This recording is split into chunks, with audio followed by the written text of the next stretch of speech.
नमस्कार दोस्तों। तो यह सीरीज बीपीएससी वैकल्पिक विषय इतिहास को ध्यान में रख के चलाई जा रही है।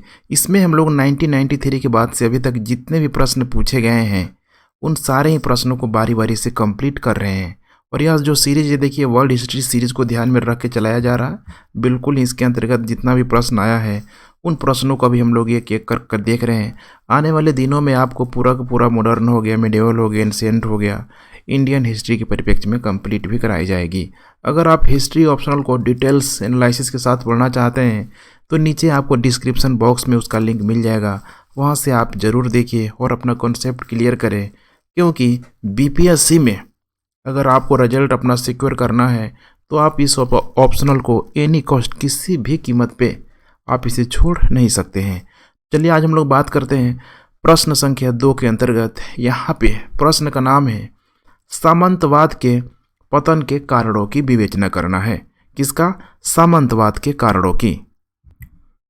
यह पूछा गया है, देखिए 43 बीपीएससी 2001 में इसको पूछा गया है।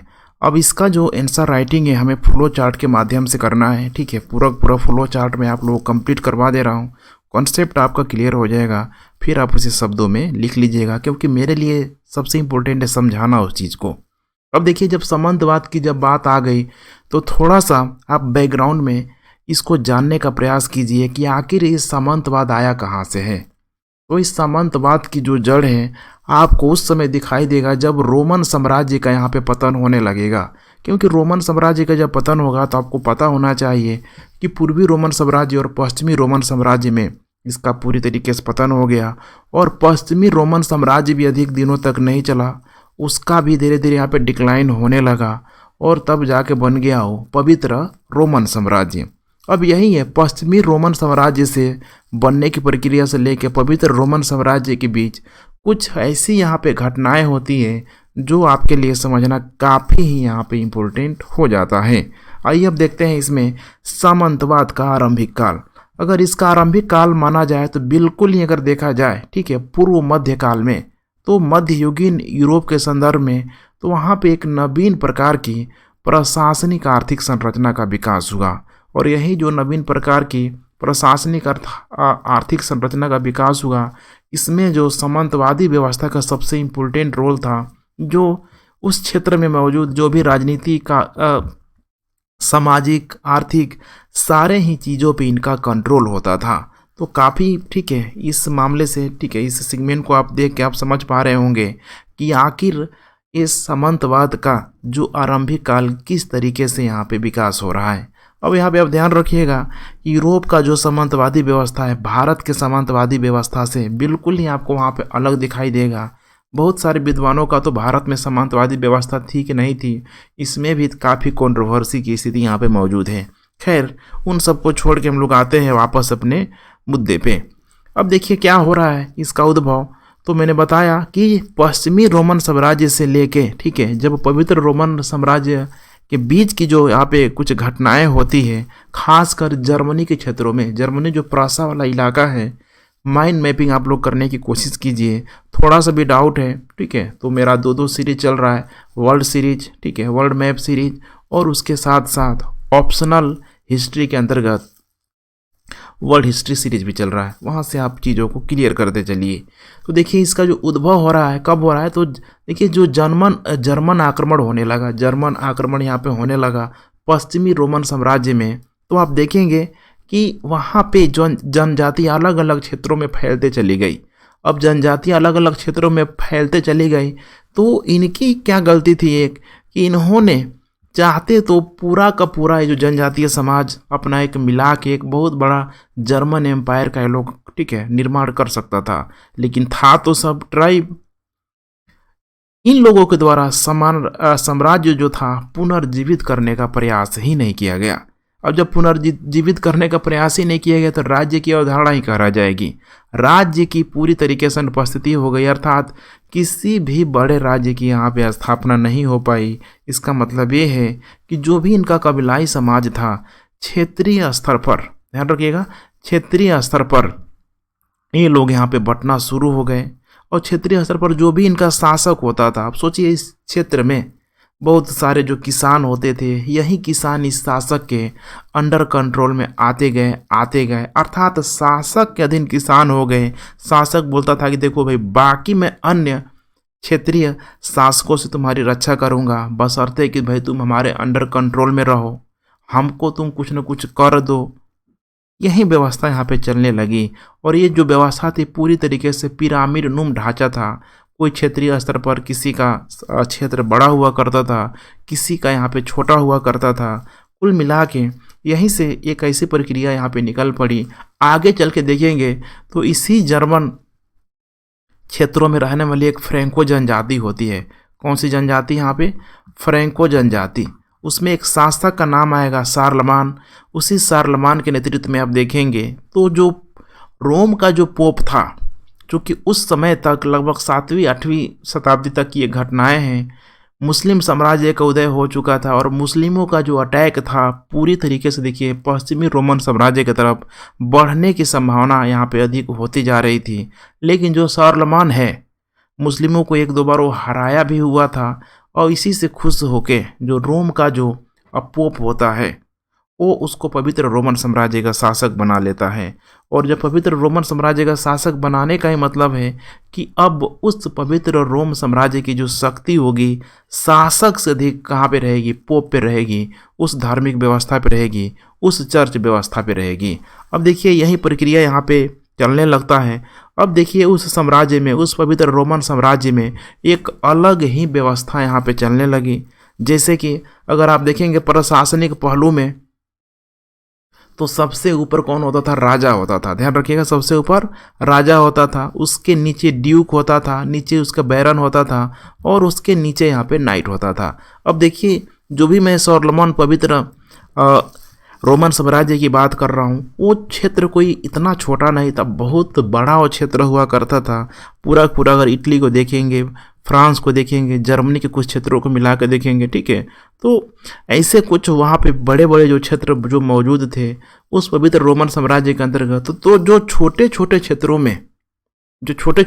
में जैसे मैं इमेज बना देता हूँ, केंद्र में कौन है? तो पवित्र रोमन साम्राज्य। अब छोटे छोटे क्षेत्रों में देखिए यहाँ पे शासक हुआ करता था। अब ध्यान रखिएगा, शासक हुआ करता था और वही शासक देखिए यहाँ पे राजा के रूप में यहाँ पे हुआ करता था। अब उस राजा के अंदर में, उसके अंडर कंट्रोल में काम करने वाला था ड्यूक। अब राजा और ड्यूक के बीच जो संबंध होता था, देखिए बड़ा आपको देख के यहाँ पे अजीब लगेगा कि राजा जो होता था नाम मात्र का होता था, अर्थात इसके पास निजी सेना होती नहीं थी। भाई काहे का राजा? जब तुम राजा हो, तुम्हारे पास सेना ही नहीं है, तो फिर तुम किसके भरोसे रहोगे? तो ये भरोसा करता था अपने से नीचे, ठीक है, अर्थात ये ड्यूक पे भरोसा करता था, ड्यूक पे, ठीक है। बोलता था राजा के देखो भाई पूरी की पूरी ये मेरी भूमि है, ठीक है, इसमें मैं तुमको संरक्षण देता हूँ, ड्यूक को संरक्षण देता हूँ। और ड्यूक ये जो तुम्हारे पास जो सैनिक सेवा है बदले में, ठीक है, मुझे जब जब जरूरत पड़े उस सैनिक सेवा को मुझे देते रहना। और सैनिक सेवा, ठीक है, तुम आसानी से ही इनका मैनेजमेंट कर सकते हो। वो क्यों? मैंने कैसे कर सकते हो? तो मेरे पास बहुत बड़ा क्या है? भूमि है। समझ रहे हैं ना? मैंने बहुत बड़ा मेरे पास क्या है? भूमि का यहाँ पे टुकड़ा मौजूद है। तो अब उस भूमि के टुकड़े पे आप देखेंगे ड्यूक का काफ़ी हद तक कंट्रोल हो जाता है। अब यही जो ड्यूक है, ड्यूक के अंडर में काम करेगा बैरन, बैरन के अंडर में काम करेगा नाइट। अर्थात अब इस भूमि के टुकड़े को छोटे छोटे बड़े बड़े हिस्सों में बांटा जाएगा, माने बड़ा हिस्सा उसमें ड्यूक ने बैरन को लगा दिया, कई सारे बैरन ने नीचे नाइट को लगा दिया। यही प्रक्रिया वहाँ पे चलने लगी। तो कुल मिला के देखिए अब जो भी भूमि हुआ करता था उसमें नाइट वसूल के छोटे छोटे क्षेत्रों से इस बैरन को राजस्व के रूप में देता था।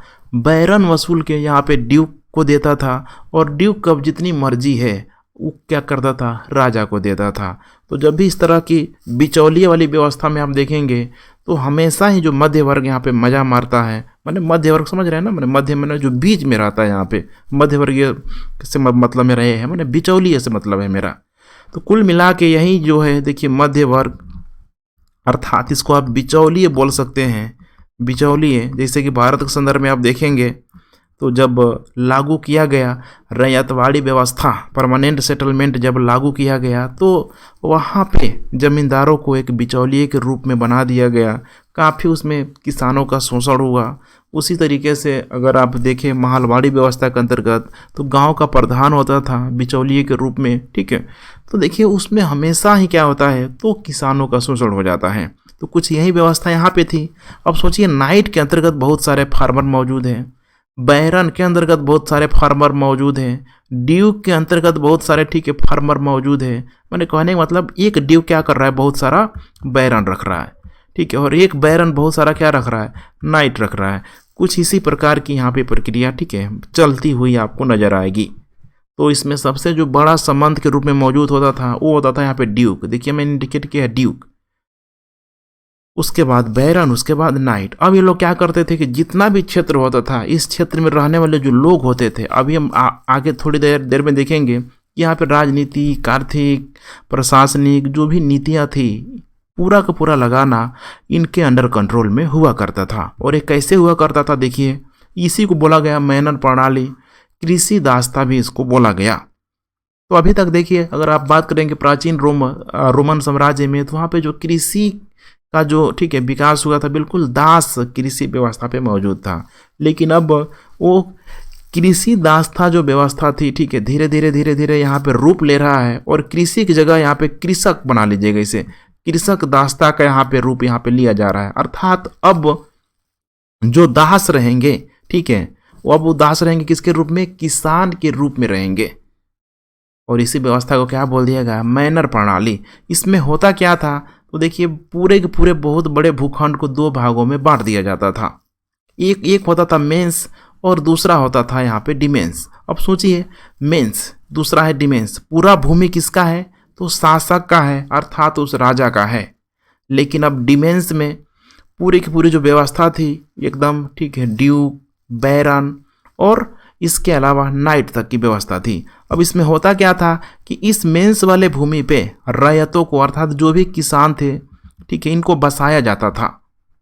अब इन किसानों को, ठीक है, यहाँ पे बसा के छोटे छोटे इनको एक भूमि का टुकड़ा दे दिया जाता था कि बोलो भाई कि ठीक है इसमें तुम लोग रहो आराम से, इसमें अपना कृषि करो, खाओ पियो भाई, मस्त रहो। लेकिन सोचिए, ठीक है, इतना आसान वहाँ पे नहीं होता था सरवाइव करना, क्योंकि ठंड के दिनों में इनकी हालत ख़राब हो जाती थी और यूरोप में तो अधिकतर समय ठंड पड़ती ही पड़ती है। तो कुल मिला के इनका काम किसी तरह चल रहा था।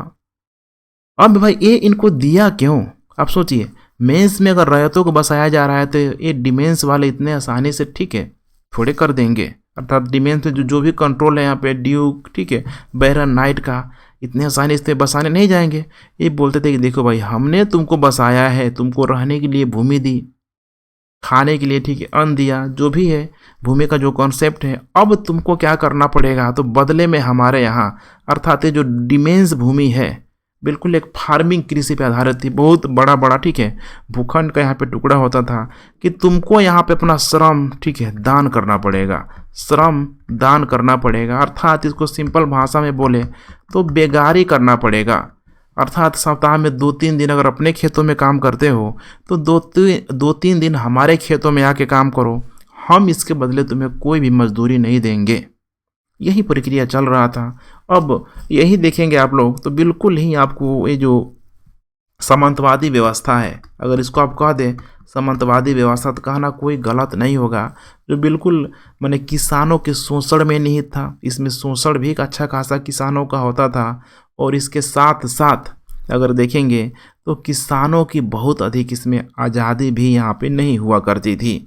इसी तरह किसानों का पेट भर रहा है, चल रहा है, ठीक है, और उनकी आर्थिक स्थिति बेहद यहाँ पे दयनीय हो चली थी। तो यही था, देखिए, सामंती व्यवस्था, ठीक है, फ्यूडल सिस्टम जिसको बोला जाता है। अब आइए इसके पीछे हम लोग देखते हैं कि ऐसे कौन कौन से कारण थे।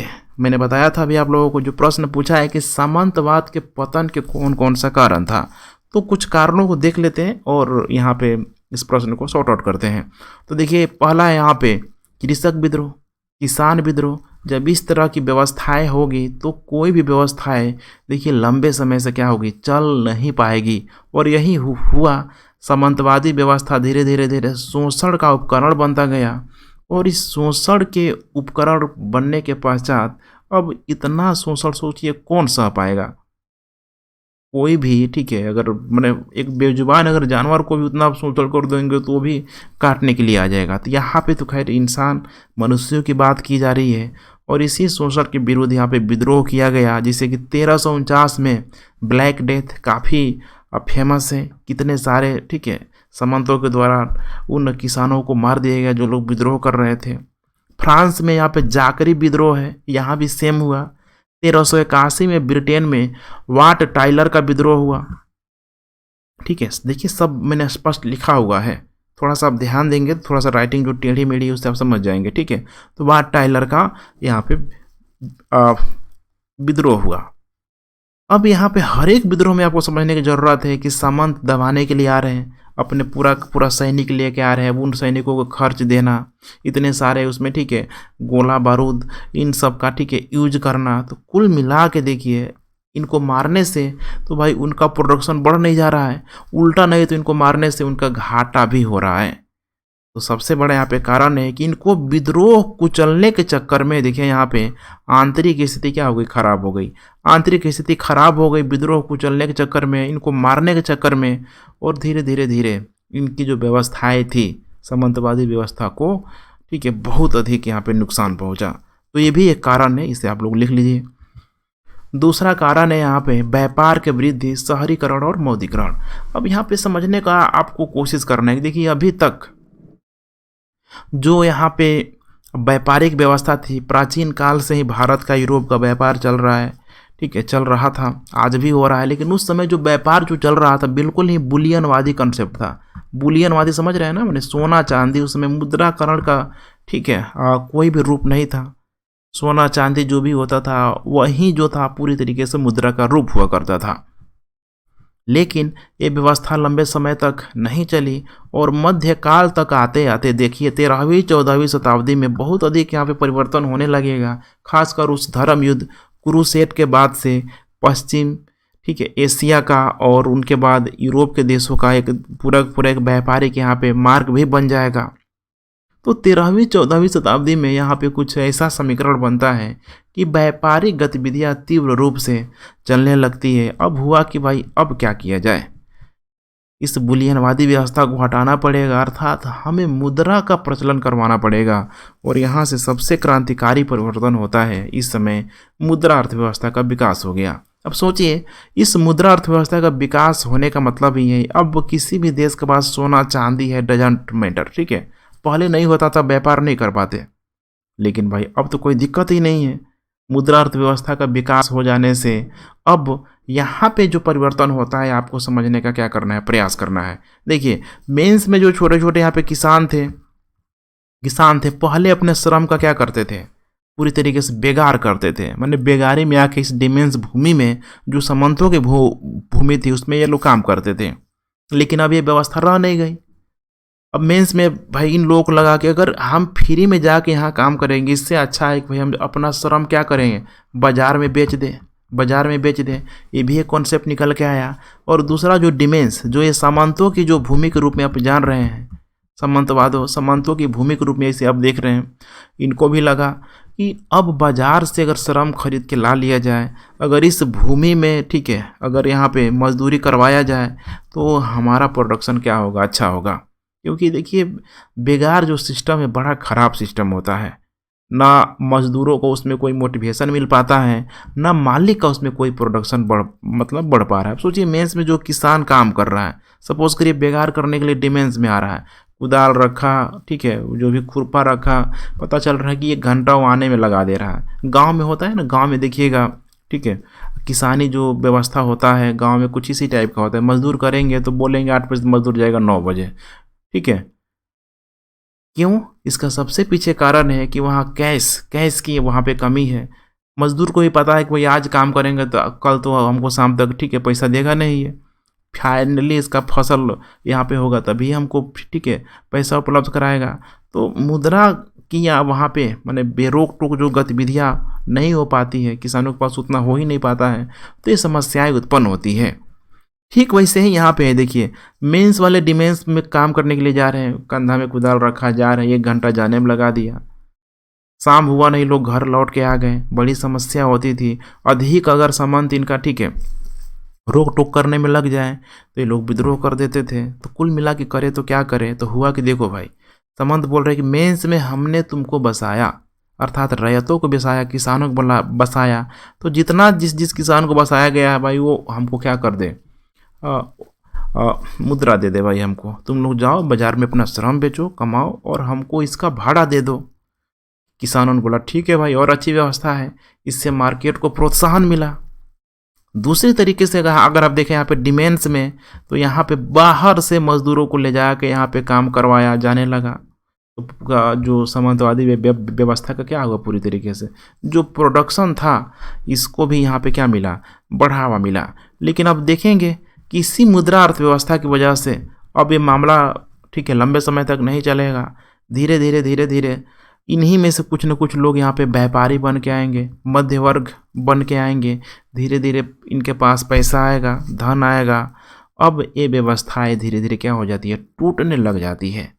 तो यहीं आपको समझाने की कोशिश कर रहा हूँ कि देखिए, सामंतवादी व्यवस्था बिल्कुल ही भरोसेमंद वाली व्यवस्था थी, एक कृषक व्यवस्था मौजूद थी।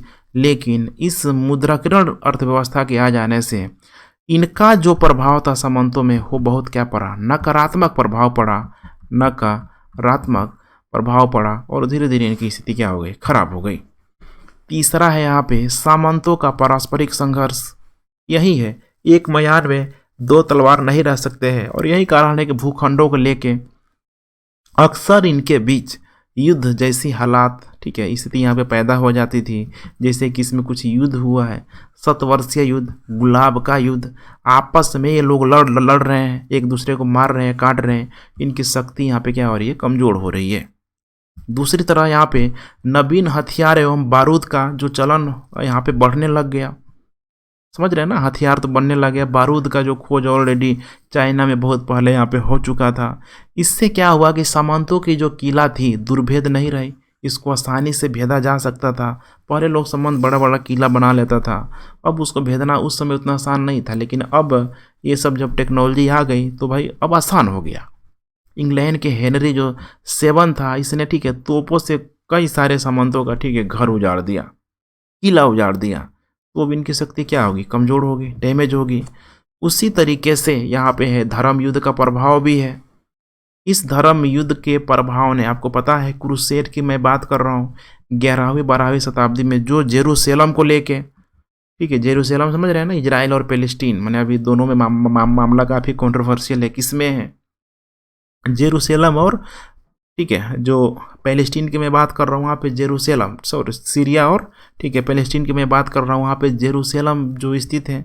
4 धर्मों का जरथुस्त्र, इसके अलावा यहाँ पे ईसाई धर्म का, ठीक है, ईसाई, यहूदी और यहाँ पे क्रिश्चियनिटी, 4 धर्मों का उदय का एक केंद्र इसको माना जाता है। सीरिया के क्षेत्रों को लेके काफ़ी लंबे समय तक 100 सालों से अधिक, देखिए, यहाँ पे युद्ध चला।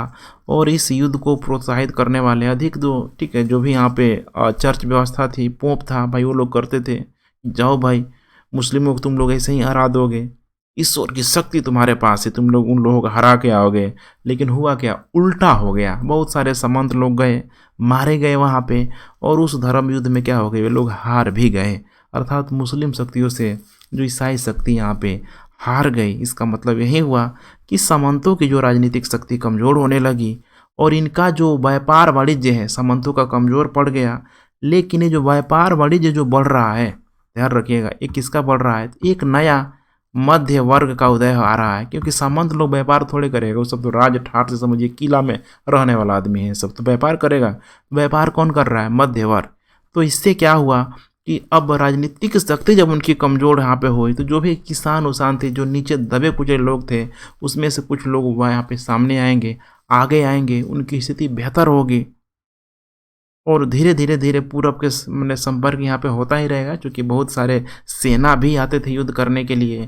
तो अब एशिया से, पश्चिम एशिया से और यूरोप का संपर्क हुआ, एक दूसरे के विचारों को जाना गया, माना गया।